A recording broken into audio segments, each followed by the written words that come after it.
Langsung untuk membahas selengkapnya kami terhubung dengan pengamat kebijakan publik yang juga pemohon salinan ijazah Jokowi, Bonatua Silalahi, dan Sekjen Pradi Bersatu Ade Darmawan. Selamat sore, Assalamualaikum Bang Ade, Bang Bonatua. Bang Juno. Iya, terima kasih. Apa kabar Bang Juno? Sehat? Sehat. Bang Bonatua apa kabar juga Bang? Luar biasa. Luar biasa. Izin Bang Ade, saya ke Bang Bonatua dulu ya. Oke. Bang Bonatua, tadi Anda sudah menerima salinan ya, seperti itu. Tanggapannya Bang, silakan. Ya, terbukti Undang-Undang Keterbukaan Informasi Publik itu benar-benar benar-benar powerful ya. Selama ini kan, selama saya meminta informasi ini kan dihalangin nih dengan adanya keputusan KPU nomor 731 ya, yang menolak. Terus 8 kementerian lembaga dan pemerintahan daerah itu sepakat menolak pada tahap awal. Namun berkat rakyat, viralnya penolakan itu mengakibatkan keputusan 731 jadi atensi DPR, dan belakangan saya tahu DPR memanggil KPU dan KPU mencabut aturan itu. Dengan dicabutnya aturan itu terakhir KPU menjadi tidak punya dasar hukum untuk menolak permohonan informasi saya. Dan akhirnya diberikan ya tanggal 2 Oktober kemarin, dan tentunya implikasinya menjadi panjang ya sampai ke KPUD DKI Jakarta, dan berharap nanti KPUD Solo juga akan meniru. Seperti itu, Bung. Oke, Bang, disebutkan juga Bang oleh Bang Roy juga bahwa 99% palsu, Bang. Palsunya gimana, Bang? Oh, maaf, saya nggak keahlian bidang itu ya. Mungkin beliau dengan keahlian mereka. Ya kan, saya sebenarnya penelitian kebijakan publik mengantarkan dokumennya, karena saya memang menjalankan undang-undang pelayanan publik dan menguasai undang-undang keterbukaan informasi publik. Seperti itu. Ya, bagus. Oke. Bagus. Bang Ade, silakan Bang Ade. Ya, jadi ini bagus Bang Bona ini. Artinya dia nggak mau ikut-ikutan bilang palsu ya kan? Karena dia juga takut terjebak di dalam situasi yang sudah dibuat Roy Suryo CR dengan teroris buat seolah-olah ini adalah palsu. Yang menjadi poin dari hal ini adalah ya bahwa di sini semakin kelihatan, karena sebenarnya mendapatkan hasil fotokopian dari KPU itu nggak ada poinnya tuh, ya kan? Nggak membuktikan apa-apa tuh, ya kan? Nah, terus kemudian ya kan, bahwa ini sebenarnya 2020 Bang Roy itu sudah megang, Roy Suryo itu udah megang. Jadi teroris ini udah lama ini dia megang, cuman itu hasilnya akan sama gitu loh. Nah, tetapi yang menjadi poin penting di sini saya sampaikan kepada Pak Bona bahwa 32A ini akan semakin jelas. Oke. Ya, manipulasi data pribadi orang nih. Nah, ini akan masuk nih laporan di mana yang paling ditakutkan oleh teroris ya, bahwa akan ada pasal 32 nih merubah wujud sesuatu nggak sesuai dengan aslinya. Kenapa saya bilang begitu? Ya, di dalam legalisasi stempel yang dilakukan oleh UGM sesuai aslinya. Ya, itu yang pertama. Otoritas mengatakan itu sesuai dengan aslinya. Ini hati-hati nih Bang Bona, saya ingatkan juga agak berhati-hati dalam bernarasi. Kenapa? Karena pihak UGM melekir. Kemudian 2 tahap di situ ya, kita tahu panitia pelaksana pemilu itu memverifikasi 2 langkah. Ada yang namanya verifikasi faktual dan verifikasi administrasi. Ya, ini agak hati-hati nih kita nih. Nah, bahwa kemudian verifikasi faktual itu pengecekan betul-betul tuh.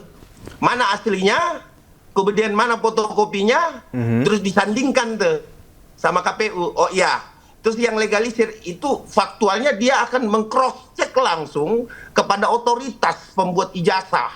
ya, bukan ke pramuka tuh sesuai dengan yang di booming-boomingkan ya kan.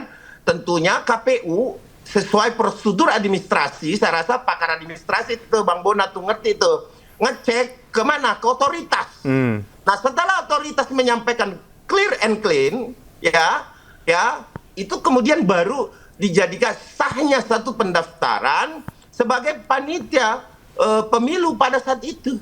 Nah ini ada dua otoritas yang memiliki diberikan kewenangan, baik itu KPU maupun ya UGM sebagai otoritas itu diberikan kewenangan untuk verifikasi administrasi maupun faktual. Tapi itu bagus ya Bang Bona, bahwa Bang Bona mendapatkan itu, perjuangan Bang Bona untuk kelompok teroris itu diberikan, dan tapi saya anggap itu tidak akan menjadi suatu tolak ukur bahwa di situ ini nambah lagi nih ujaran kebenciannya, provokasinya bahwa 99% palsu. Padahal yang didapatkan adalah fotokopian yang sudah dilegalisir oleh otoritas. Bang Ade. Bang Ade, jadi KPU pastinya sudah memverifikasi dan UGM dan ya tadi ya hasil yang didapat sekarang itu memang sudah valid ya Bang ya. Baik, Bang Ade, saya ke Bang Bona. Bang Bona, gimana nih Bang? Silakan Bang. Jadi saya memverifikasi lagi nih, kata Bang ini ya, artinya berdasarkan laporan KPU, ya kan, bahwa mereka tidak memverifikasi salinan yang dikasih dari UGM. Yang ngomong siapa? Ada di rekaman di video Sentana itu live. Jadi KPU itu bilang mereka hanya menerima fotokopi terlegalisir dan diupload melalui aplikasi. Dan itu karena katanya dapat memverifikasi, mereka tidak melakukan verifikasi karena mereka merasa tidak perlu dan menganggap yang diupload itu sudah sah. Makanya ternyata semuanya tadi juga KPUD juga seperti itu, ternyata tanya-tanya. Jadi memang dengan adanya mulai masuk unsur-unsur digitalisasi. Jadi ya Bang Bona, Bang Bona, sebentar Bang Ade. Bang Bona, jadi yang ijazah yang ada di KPU dan KPUD itu tidak verifikasi, mereka hanya nerima gitu Bang Bona? Ya, jadi ini Pak Bona nih penting sekali di sini sebagai pengamat kebijakan publik. Bang Ade, izin Bang Ade kita ke Bang Bona dulu ya, sebentar aja Bang Ade, nanti Bang Ade ya. Jadi Bang Bona tadi dari pengakuan KPUD bahwa mereka memang hanya menerima dan tidak verifikasi, begitu penegasannya? Ya itu fakta ya, sudah ada rekamannya kok. Jadi memang saya selaku peneliti kan memang harus memastikan data yang saya dapat ini sampah atau tidak kan gitu kan. Seperti itu. Jadi ternyata waktu itu petugas KPU-nya menyatakan di peraturan KPU-nya memang begitu bunyinya, dan mereka kasih tunjuk waktu itu bahwa mereka tidak wajib memverifikasi fotokopi yang dilegalisir. Baik, langsung Bang Ade, silakan. Jadi gini, jelas itu ada dua langkah ya, verifikasi administrasi, verifikasi faktual. Tidak bisa kita indahkan itu. Kalau memang ada traffic itu kebijakan publik ini, bagus sih Bang Bona nih. Udah Bang Bona harus laporkan ke KSN itu. Komisi Aparatur Sipil Negara bahwa ada kelalaian di situ, kok nggak diverifikasi. Kalau tidak diverifikasi, ini kan yang ngomong siapa, betul nggak diverifikasi kan itu harus Bang Bona tunjuk hidungnya, siapa namanya, siapa orangnya, petugas KPU yang mana, kan begitu. Jadi gini loh, diverifikasi. Kemudian kalau dibilang tidak diverifikasi, tunjuk hidungnya. Terus kalau tidak diverifikasi, kira-kira dampaknya apa? Apakah itu bisa dibuktikan bahwa itu palsu? Sekarang saya tanya sama Bang Bona, palsu menurut Bang Bona itu? Ya. Kembali lagi Bang Yuna, saya nggak punya keahlian untuk itu ya. Tapi Bang Bona. Ada yang janggal nggak sebenarnya kalau Anda melihat? Bukan pertanyaan, bukan palsu atau asli. Janggal nggak kalau dari Anda, Bang Bona, melihatnya, ijazahnya?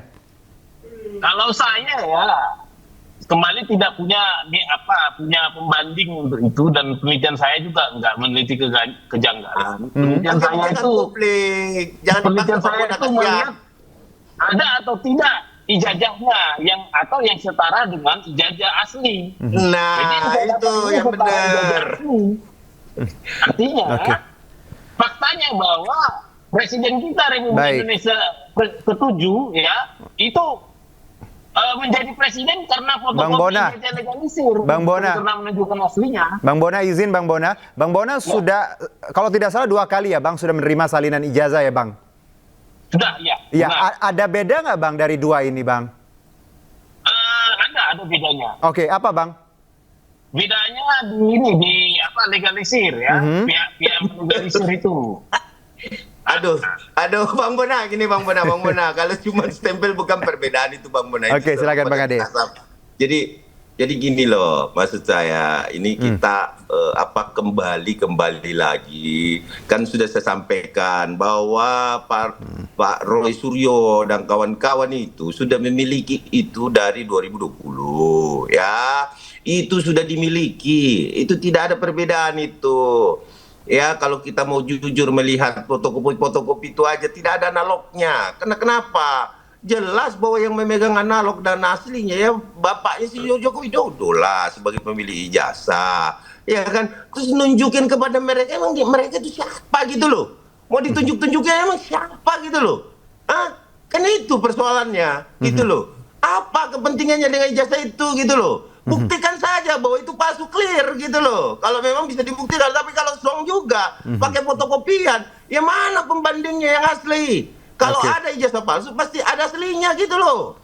Nah, kalau palsu yang mana? Fisiknya gitu loh, analognya mana? Fotokopi. Nggak bisa dong. Bang Bona, silakan. Ya, menurut saya agak berbeda ya. Memang beda tujuan kita ya Bang Junai ya. Kalau bagi saya seorang ahli kebijakan publik, dokumen yang asli sudah tidak perlu lagi. Ngapain orang presiden juga bukan karena menunjukkan aslinya, tapi karena menunjukkan fotokopi terlegalisir.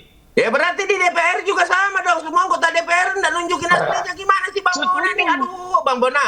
Bang Bona kalau bernarasi, Bang Bona agak mikir-mikir dikit tuh. Ada nggak sih aslinya dicatat di situ anggota DPR? Ada nggak? Ada nggak anggota DPR RI yang tahu aslinya di situ? Nah, mereka benar semua, mereka begitu semua ternyata. Saya juga baru paham. Nah, makanya berarti bubarin aja negaranya gitu loh. Kalau Anda berani bawa fotokopi jasa presidennya Bang Ade. Bang Bona. Memang iya. Ya, kita koreksi kalau saat Bang. Kita berbicara izin. Bang Ade izin ya. Kita satu-satu. Bang Ade nanti saya kasih kesempatan. Bang Bona menyampaikan narasi bahwa singkat Bang Ade. Kita jadi presiden itu karena fotokopi. Baik. Nah, pertanyaan saya, anggota DPR kita yang dulu-dulu juga menggunakan fotokopi itu gimana? Siap. Selanjut ke Bang Bona, singkat saja Bang. Tanggapannya Bang. Itu fakta. Memang tadi juga saya ketemu Mas Roy, mereka juga bilang, kami juga begitu. Memang ternyata. Baik. Bang Bona, terima kasih Bang Bona. Bang Ade. Terima kasih ngobrol singkatnya. Bang Bona lagi di jalan, hati-hati di jalan. Bang Ade ya. Terima kasih ya Bang, sehat-sehat semuanya. Ya, peace out. Baik. KPU Provinsi Jakarta menyerahkan salinan ijazah Jokowi yang telah dilegalisir. Berkas itu diserahkan pada Roy Suryo CS.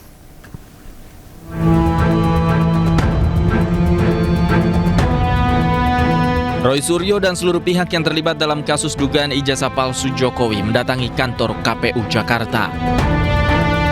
Mereka datang untuk mengambil salinan ijazah Jokowi yang telah dilegalisir. Hasilnya, pihak KPU Jakarta telah menyerahkan salinan ijazah Jokowi seperti yang diminta oleh Roy Suryo CS. Jadi yang saya tunggu itu tinggal satu lagi Pak. Pertanyaan tadi, yaitu adalah salinan ijazah terlegalisir tahun 2005 dan 2010. Semoga nanti kita mendengar dengan adanya tekanan publik, maka Komisi Informasi Jawa Tengah segera mengadakan sidang. Ya, alhamdulillah. Udah tadi. Udah nih. Sudah. Enggak, maksud saya gini. Ya, alhamdulillah hari ini untuk kedua kalinya kami mendapatkan salinan resmi ya dari berkas yang pernah dipakai.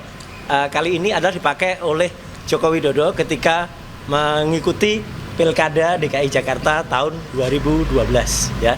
Jadi ini akan menjadi bukti sangat kuat bagi kami untuk meneruskan perjuangan kami, karena apa yang ada di berkas ini adalah sama atau identik dengan yang sudah kami teliti, dan kami berkesimpulan 99,9% ini adalah palsu.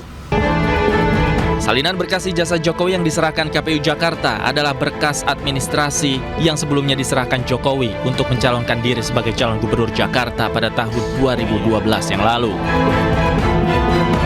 Roy Suryo CS menilai ada kejanggalan pada salinan tersebut dan yakin bahwa ijazah Joko Widodo palsu. Dari Jakarta, Tim Liputan iNews melaporkan.